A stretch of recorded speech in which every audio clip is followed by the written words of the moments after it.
Colin Wright. A new paper published by Springer Nature argues that pregnancy is not to be defined by biological phenomena, but instead is a genre of political, aesthetic, and affective experience involving birth and becoming in a larger sense, So I've never given birth. So for the ladies out there that have given birth, what does the left call them again? Fact check. Yes, woke folk have a new term for mother, and it's birthing people. So sorry. So for the birthing, I forgot. There's so many woke words now, but I forgot what they call it. So birth. So for all of the birthing people out there, does this describe your experience giving birth to your children? Was it a genre of political, aesthetic, and affective experience involving birth and becoming in a larger sense? So is that what you were thinking? So while you were giving birth, was that what you're thinking? Were you saying to yourself, boy, this is really political, aesthetic, and effective? It's the most batshit paper I've ever read, according to Colin Wright. And he's read some really crazy ones. Trans feminist pregnancy, reproductive speculation, genre, and desire. So is this like a trans feminist? So I guess like a man who's says that they're a woman and they're a feminist, but they're a trans feminist. So is this a way for them to pretend that they can give birth or experience giving birth or being a birthing person, as they might call them? Carlos Sariego, Yale University, Yale. So as we know, the Ivy Leagues are apparently the worst institutions for education anywhere in the world. They're the most ridiculous. They are the place, if you want, the most confused vision of the world. Yale University. Abstract. In the explosion of abortion pills post-Dobbs, anti-abortion language identifies women according to their reproductive potential. So... woman means an individual with uterus regardless of any gender identity. So according to this definition, pregnancy or the potential for pregnancy define womanhood. Well, there are women who are barren who can't give birth for whatever reason, but they're still biological women, though. So this is kind of like a kind of trick they like to use. Women without uteruses, cis and trans, are excluded. Well, no. They just make shit up. Nobody thinks that a woman who can't give birth, who can't get pregnant, who is sterile, isn't a woman.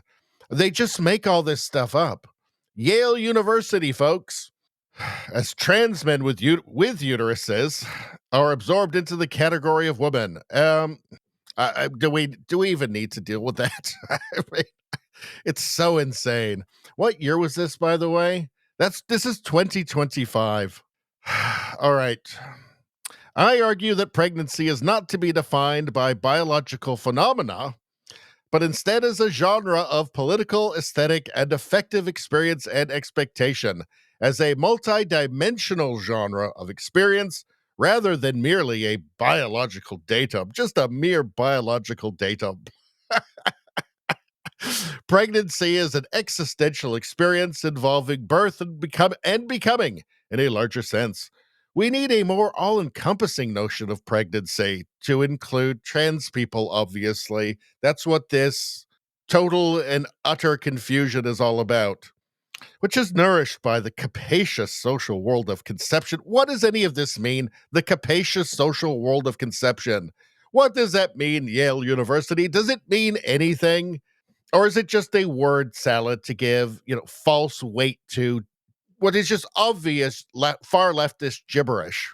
For transgender studies, a wider understanding of pregnancy helps to build a transsexual theory of reproduction on feminist grounds.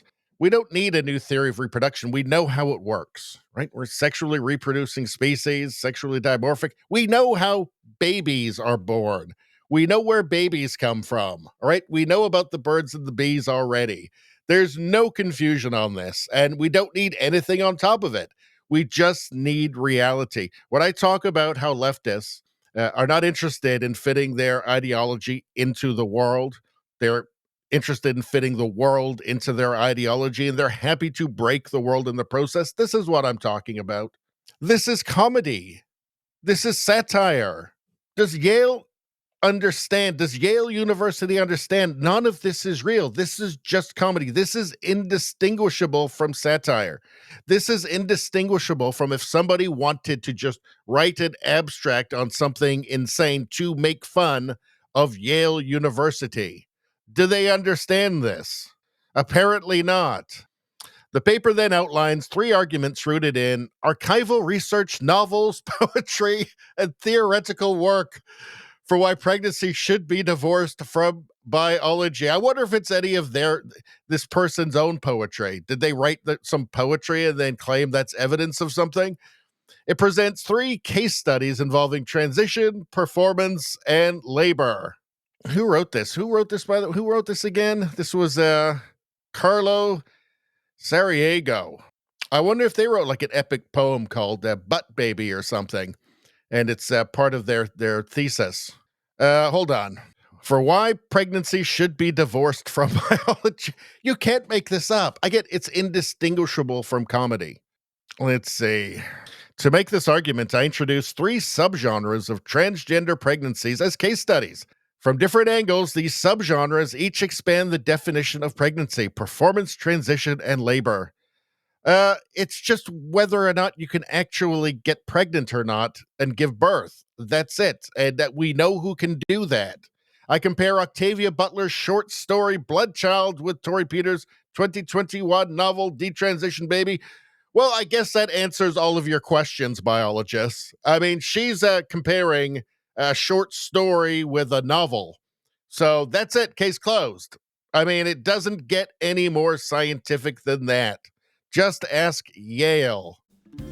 Anyway, that's all I'm going to say about that. Please like, share, and subscribe. Subscribing really helps me out. I thank you for that. I will see you next time.